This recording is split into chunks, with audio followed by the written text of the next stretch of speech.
Good evening.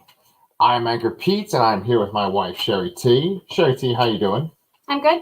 I want to say happy birthday to our daughter Pepper, who turned 11 today. Yeah, awesome. She can be on my other channel, which is Comic Books Transformed. She does Superman and Lois with me, but that's not what we're talking about tonight. We're talking about on the Anchorpete channel, and we're talking about LISEY'S story.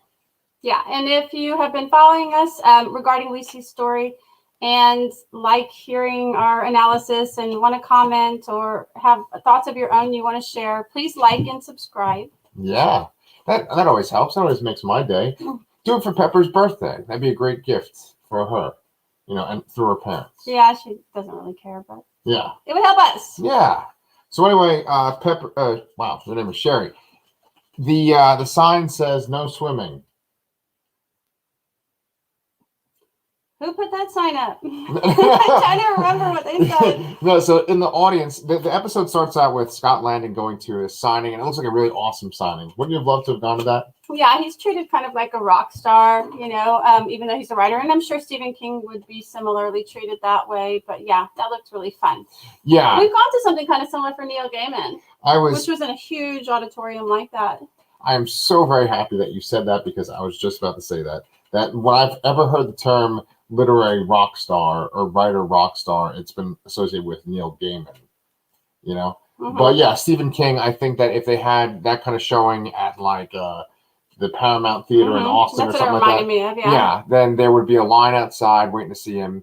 And that scene, all the marquee lights, I thought that was cool. I really liked the opening of this episode where he pulls up to there and they're playing, I forget what song, and he gets out of the car and approaches. It was cool. Yes. Honestly, Shari, it was cool to see something that was different than the norm for the show, because this show usually is very intimate, only focuses on like 1 to maybe 3 characters at a time. You don't have a huge collection of people. Sure, we've had the scene at the very beginning of the show where he went to go dedicate, do the dedication at the library. I know what you're saying. It's been several episodes of just Lisey at her house or them in Druya Moon. I know, I get it. I see what you're saying. Yeah, so it was cool to see a bunch of people. It's like, oh yeah, the whole world. Yeah. I bet the show is kind of easier to film during COVID because, it's really just very intimate with Julianne Moore and Clive Owen. Yeah, the limited setting. We talked about this with another Stephen King review we did, which was of Misery, which is just all at Annie Wilkes' house, and just mostly those 2 characters. So this kind of has a similar feel. Yeah, because even in that episode when they go on their honeymoon, the whole hotel is like snowed out and there's no one there, right? That's right. But just in that very first scene, you have a bunch of people, and he's cool. He's high-fiving people outside, and he's smiling for the camera. And it doesn't hurt that this is Clive Owen, so he's pretty good-looking and charming. And then this weirdo who looks kind of like Jesse Plemons. I agree. Right? I thought that. He came up, and he thought that maybe he was going to shoot him, too. It's like, oh, people just come up and shoot this guy. But what did he whip out, Shari? A wand. Yes, a very Voldemort-looking wand, by the way, I have to say. Oh, okay. Have you ever seen Voldemort's wand? I mean, I've seen the Harry Potter movies, but I don't remember. Yeah, they sell them, right? And like Voldemort's wand looks very similar to this wand. The color, the shape. But this one, did you notice what it was made out of? You did not? Okay. I mean, I looked at it, but I didn't know what it was made of. It wasn't, I don't mean like, was it made out of ivory? I mean like the shape of it. Okay, what?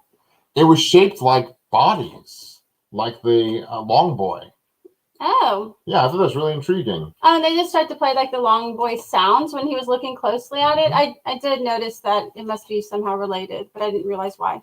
Yes. So we haven't even explained why the hell I said the thing about there's a sign that says no swimming. Like Scott Landon's so cool that he goes up on stage and he just starts saying random things to the audience and they know what to say back. It's because it's not random to them. They've read his books and they know what he's talking about. Yeah. It's like little catchphrases he's invented. It's like being at a concert, right? Yeah. So my question to you is that scene in the book at all? He does die when he's on a book tour. Mm-hmm. He's not, I mean, they don't describe it in such a like fabulous way. He's not like on some stage in a auditorium with all those people. He is at a signing or a reading. Mm-hmm. I think it's in a bookstore though. But he doesn't barf up a bunch of water everywhere. That was quite extravagant. He doesn't do that. He does have a cough and he is getting sick and he collapses. Okay. Yeah, that was really dramatic. But you said that the whole water motif really isn't in the book, right? No. Yeah. Yeah. And that was definitely on display here again. He goes to the bathroom and the toilets start flushing. Yes. I mean, it's just not the most glamorous way to get to Booyah Moon, I guess. I don't know. Yeah. I don't love it. You're like, give me a minute. You know, what's he doing in there, right? So, yeah, the way that I took it, does Lisey go to the home at the very end? Yeah. He has he's in there for 24 hours. She charters a private jet and gets there as fast as she can. And usually she goes with him on tour. So it was weird. I think he told her she didn't need to come this time. It's almost like he knew or something. He didn't want her there, but he did want her there, I guess, at the very end. He wanted to say goodbye. But it seemed she says in the book it's unusual he didn't want her there or that she didn't go with him. Yeah, well, it does seem that Scott has this sort of prescient ability, right? He can kind of see the future and that he says things and does things that influence the future. And when he was shot, he said to her, "It's hot.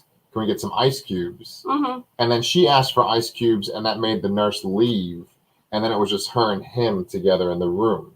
So is it like he had the premonition, the idea to send the nurse away so that they could be alone for this moment? What, when he got shot or in this scene? He says it when he got shot, but then he says that I'm hot, and then she says, "Get the ice cubes," in this scene. You know, it's almost like he knew to say something so that the nurse would go away. I mean, I think they probably wanted privacy, but I mean, what do you think it was? I think it's exactly what I just said. I think that he kind of knows things and says things, and so that made her say that so the nurse went away. Okay. Yeah.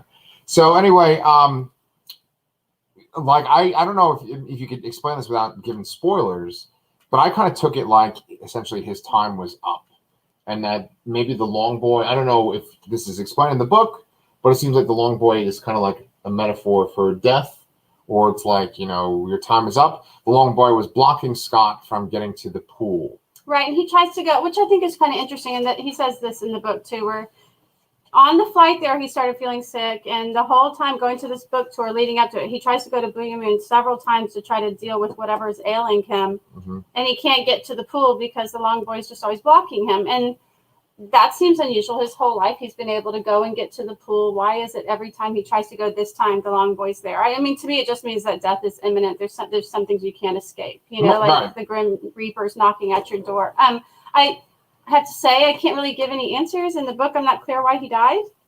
And here it's the same thing. They imply that it's something that's always been coming for him because the brothers scratched him or something. Yeah. In the book, they just kind of talk about maybe he had some sort of virus that just blew up out of nowhere. It doesn't really make sense, though. The doctors are like, I've never seen anything like it, sort of, so it's never really explained. I take the virus as that was the way the doctors rationalized it. They tried, yeah. But it's just magic or whatever. Yeah, Yeah. So, I mean, he had a 106-degree fever. And it came on like he was fine when he left Lisey. It came on super suddenly. Yeah. So that's the beginning of the episode. And then there's a slight kind of interim moment. And then we get to this sort of intense scene. Hold on. I want to talk about the first at least 30 minutes of the episode are him collapsing, dying. Lisey going to the hospital. He dies. Then there's a funeral scene. Oh, yes, the funeral, yes. And then she wanders around and cleans out his study, his barn. Yes. That takes 30 minutes, and it's pretty slow. Yeah, Shari and I were a bit facetious with our thumbnail saying, kind of intriguing. The reason why we chose that is because Shari said, well, how do you feel about this episode? That should influence our thumbnail. And I said, it was kind of intriguing. That was my exact quote. It's just that's kind of the way the show is, right? His death catches your attention because there's magic involved. It also has that celebrity. You kind of think oh, is this what it's like to be Stephen King? That's exciting. Then you have this conflict at the end with Dane DeHaan, and it's very intense and violent, just like the Dane DeHaan scenes. But then, like Shari just described, there's this middle bridge period, and it's what a lot of the show is, which is just sort of walking around, remembering, and being sad. yeah, it's a beautiful show in the cinematography and the shots, but you do sort of get what it's all about, and so you just kind of want things to happen, right? Yeah, I mean, I don't know. Okay, I just want to say real quick, so I go back to what you said about him, the character of Scott dying. I like that whole part, and I actually got tears in my eyes because I was touched by it. At this point, I have bought into the whole Scott and Lisey love story, and I was very sad about him dying. I do like that part too, because the whole book I was wondering what happened to Scott. Yeah. You know, they never say what happened to him until this scene. Yeah. Right? You know he's dead, but you don't know why or how or anything. So like I was waiting for this moment to find out what happened to him. But I forgot what I was talking about, kind of. Well, we were talking about how, like, there's lulls or something interesting. Oh, yeah, I was going to say, like, I don't know if this was the best book to adapt, you know? I mean, of all Stephen King's books that haven't been adapted, I don't know if this is the one I would have picked, because I think it's hard. It would be hard to do. In the book, it is a lot of grieving, you know? But you are more into her thoughts. And, I mean, seeing is not the same as being in someone's head, right? So there's a lot more, like, it's a lot more active being in her mind, I think. And just watching her pace around, which is probably what she's doing when she's thinking. Yeah. It's not that interesting. Yeah. Well, that's very well put. I think that probably the book is like the show in the sense that it's like not linear too. Right. And if it is like what you're saying, where it's in her mind, that's kind of forgivable in a book because you're just sort of following her thought patterns. It's beyond forgivable. It's interesting. I mean, it's real interesting in the book, but yeah. But well, that's one of the reasons why I liked this episode more than other episodes, because for the most part it was linear. I don't think there was any kind of jumping back in time to his death. Well, it starts out with his death. That's the very beginning, and then it goes to the funeral, and then it goes to the present day. So there's not like we're gonna go back. I see. So it's very linear, this episode. So I liked that there wasn't that kind of jumping around. Okay. And while we're on the subject, before we start talking about Dane DeHaan and stuff, if you're thinking about these episodes in general, is there anyone that has stood out that's been like your favorite? Is this a really good one in your opinion, or? No, the one that stands out in my mind is the one about the brother and the dad. Yeah. Yeah, when the brother kind of turns, he's infected or whatever. Just all the stuff about Scott's childhood. Yeah, that's all in one episode, and to me, that is the standout episode. I found that the most interesting. Yeah. Finding out what his background is like and where he came from, and those characters, the brother and the dad. The brother and the dad, maybe especially the dad, are very interesting characters because it's complicated. Yeah. You know, there's love there, but it's real complicated love. Screwed up love. That's like 2 episodes back, I think. Okay. Yeah. Okay. And I did think the episode where Jim Dooley like beats her and stuff, all that's pretty important. Sure. Okay. Yeah, just for me in general, I'd have to agree with you that the flashbacks with the father and the brother were particularly poignant. I haven't actually really liked the Booyah Moon stuff. It's interesting to look at, but the Booyah Moon stuff I just kind of associate with Joan Allen being in that catatonic state, and that's pretty much when I kind of tune out with like the scenes of Joan Allen being catatonic and Booyah Moon with everyone sitting there. It's nice to look at, but I'm just like, okay. Well, can we move on, please? Yeah, I mean it's slow. I mean, and it's like that's what happens in Booyah Moon. It is slow. Everybody just sits there and stares. Yeah, like nothing really happens. And like an eternity could pass, and you just—that's like kind of the lull of it. Okay, so after the funeral scene, we cut to the present, and it's time to enact the plan. And there was this one sequence that I thought was really well done. Which I think is a shoddy plan. Oh, yeah, absolutely. Pretty shoddy plan on their part. Yeah. But before the plan even begins, there's this sequence where Dane DeHaan, you know, his Jim Dooley character, is walking, and we're seeing it from like a bird's eye point of view. You see him from above, and he's walking in the rain. He walks up next to the police car of that one cop that's been very nice to Lisey and been watching her, and he just walks up and just shoots the cop in the head. And for that whole sequence, it made me remember that the music of the show is very good. And it's not just that great opening credit music. I think that there's a few really great musical cues in this show. And they were playing some of that music when he walked up and shot the guy. Okay. I didn't really notice that, but I know he notices that stuff more than I do. Yeah, I think that we have this kind of facetious thumbnail and we kind of have some critiques of the show, but there are some really strong qualities. And I think that the visuals are very strong, and I think the music is very good. And the acting is very good too. Especially Dane DeHaan. And so when he shoots that cop, I felt really bad because I like that cop. I know you were sad about that. Yeah, he's a good guy. And I mean, that doesn't happen in the book. But anyway, yeah. Okay. So he goes into the house and he confronts, Lisey. Now, what do you think about that sequence? Did you like that? Yeah. I kind of enjoyed like the sort of comedy between the sisters. I kind of like that. Mm-hmm. And that was in the last episode, which I enjoyed it. I kind of like that. I like Joan Allen's character. You don't like her, but she's kind of nutty and crass, but also, she's normal. She's afraid. She's afraid of this guy, and the other sister is just skeptical, but she's also afraid, I mean, I liked that the three of them were kind of working on this like non-plan, which I get it. There's not much of a plan because Lisey's plan is just to grab hold of him and take him to Booyah Moon. That's all she's got to do. Yeah. But I guess that's the hard part, is just getting close enough to him to like take hold of him. Mm-hmm. Without him like killing you. Right. So I liked all that. I thought it was tense. It was, and I kind of like the dialogue too. And I didn't expect him to turn off the lights and then have sort of a Silence of the Lambs sequence with the. He had to have an advantage, I mean, I don't know what they were thinking he was just going to walk in and be like, I'm here at meeting time, Yeah. Even the fact that he walked in at where he was told to and at the right time. I mean, didn't he think he might be walking into a trap? I feel like that character is smarter than that. Yeah. Well, so he walks in with his night vision goggles and his gun, and he's like saying to Lisey the things that he sees her doing in the dark. So he's clearly showing her, hey, I can see you and you can't see me. And that lighthouse, I kind of knew that lighthouse was going to finally come into play. Yeah. They've been showing it for like 7 episodes now. Yeah. It's like Chekhov's gun, but as a lighthouse. Mm-hmm. And it blinds him, and she's able to get the jump on him. But he's pretty strong, and he takes out the three sisters pretty much. He keeps headbutting everyone, which I find to be such a disturbing move. Well, as she is upsetting him before the headbutt, she mentions that the guy that shot Scott knew Jim Dooley. Is that in the book? Yeah. Okay. It's kind of thrown in just like it is there, and you're like, wait, what? Where did you figure this out? How did you figure this? I mean, there's a little bit of patchwork detective work on her part, but it's very little, and it's kind of at that moment or at the end there, and I don't know that it totally adds up. I think she's sort of guessing. Okay, well. That they had met in a mental institution and both shared their love of Scott Landon. Yeah. And I don't know if it matters.